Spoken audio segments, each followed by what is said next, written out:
é um abismo intransponível, Haddad e Paulo Guedes. E quando a gente vê isso...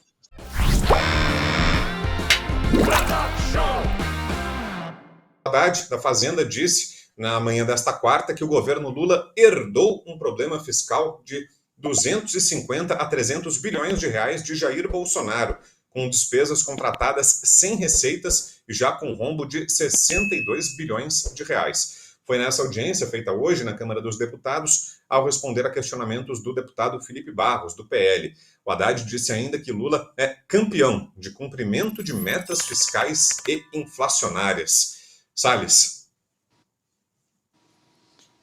Eu acho que o Haddad deve estar tomando alguma droga, não é possível. Dizer que o Lula é cumpridor de meta, que o governo herdou o buraco, ao contrário. Em meio à pandemia, o governo Bolsonaro ajudou a sociedade, reduziu impostos, deu recursos para manter a folha de pagamento, deu Pronamp, que é o maior programa de auxílio a pequena e média empresa, para justamente o pessoal não demitir durante a pandemia. Quer dizer, um esforço fiscal gigantesco. E ainda assim, está em todos os jornais, não sou eu que estou dizendo, ainda assim entregou um governo com superávit. O Lula recebe um governo com superávit e já transforma em déficit de mais de 200 bilhões no primeiro ano. Quer dizer, é uma irresponsabilidade total. Quer dizer, para além da corrupção, para além da ineficiência, que, como diz bem o Rodrigo, é tão grave quanto a corrupção, esse pessoal tem um problema de mentira endêmica, né? Ele não consegue, o Lula completamente irresponsável fiscalmente, o governo está gastando o que tem, o que não tem, aumentando drasticamente despesas que são dificílimas de você reduzir depois, sobretudo despesas com aumento de gasto de funcionalismo. Quando você dá mau exemplo no executivo, você incentiva, ainda que por via transversa, que o judiciário e o próprio legislativo também aumentem as despesas, né? Porque você dá um mau exemplo, o cara fala, bom, para que nós vamos economizar se o executivo, a quem compete manter o equilíbrio fiscal, está tocando o pau na grana, vai todo mundo tocar o pau na grana. Ou seja, vai afundar todo mundo junto, né? Isso já está acontecendo.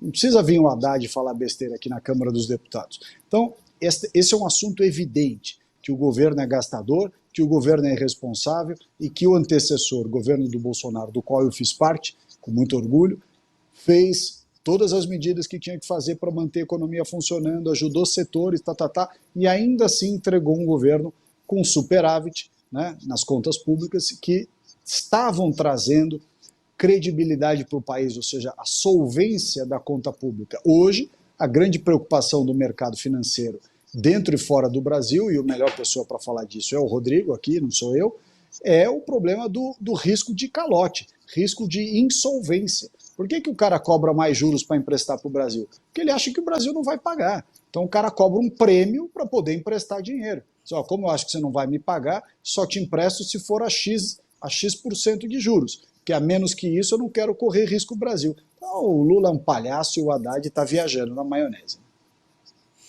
E você, Constantino, que achou dessas falas do Haddad hoje, lá na Câmara? Ninguém sério leva o Haddad a sério, né? Essa turma que fingiu que o Haddad era uma espécie de fiador da responsabilidade fiscal dentro do governo, sob fogo amigo, essa turma é cínica. Aí eu tô com o Salles, né? Eu não vou mandá-los para aquele lugar, para o Brown não ficar nervoso, tomar mais água, né? Mas eles merecem. Esses Armínios Fraga da vida, esses Pécio Arida, Malan, Helena Landau, João Amoedo, Faria Limes, merecem ir para Cuba que lhes pariu, né? Porque é um grau de cinismo ímpar. A Globo leva a Globo junto. Todos eles fingiram que o Haddad era um ícone da responsabilidade fiscal. Olha, isso é uma palhaçada de mau gosto. O Haddad está onde está. Quando você olha uma tartaruga no poste, você sabe que alguém colocou lá. O Haddad está onde está por ser uma nulidade, por ser a marionete do Lula, por não ter luz própria, por ter perdido tudo que fez na vida. O pior prefeito de São Paulo, 2, ministro da Educação, o próprio Lula disse ao lado dele, o problema da educação é que no Brasil nunca houve governo que se importasse com a educação. Exato, são raros momentos que a gente concorda com o mitomaníaco, né? Depois perdeu a eleição e aí recebeu um prêmio do PT. Pô, vai virar o ministro mais importante. E veja, esse tipo de baboseira do Haddad, né, jogando... E a culpa é deles mesmo, eles botam em quem quiser. Jogando a culpa pro Paulo Guedes, é uma sacanagem. Paulo Guedes pegou uma verdadeira praga, o vírus chinês, entregou a casa em ordem. Hoje o PT está mostrando que é pior do que o vírus chinês. O PT é a praga. Vai destruir tudo, vai degringolar a economia toda. Eu estou falando isso desde o primeiro dia. Inclusive, tenho dado essa dica. Não se desesperem de uma vez. Tem que diluir no tempo, porque se hoje está muito ruim e tá, amanhã vai estar pior e depois de amanhã muito pior. É a única certeza que a gente tem com essa turma no comando. Então, o Paulo Guedes veio em boa hora. Acho que o Paulo Guedes está até quieto demais. Mas veio em boa hora esse filme que o Paulo Moura, o Winston Ling e companhia produziram para mostrar 1h e pouquinho, 1h15, o legado de uma equipe séria, de uma equipe decente, que entende do negócio, né, da economia.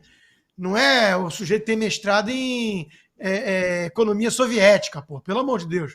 Então, é um abismo intransponível Haddad e Paulo Guedes. E quando a gente vê isso, e lembra que a Helena Landau, musa da privatização, tucana, liberal do Livres, fez o L. Quando a gente lembra que essa turma toda de mercado, os tucanos de mercado, defenderam o Haddad, o PT, o Lula, tocando a economia, em vez do Paulo Guedes, essa turma é cúmplice da destruição do Brasil. Não tem outra palavra.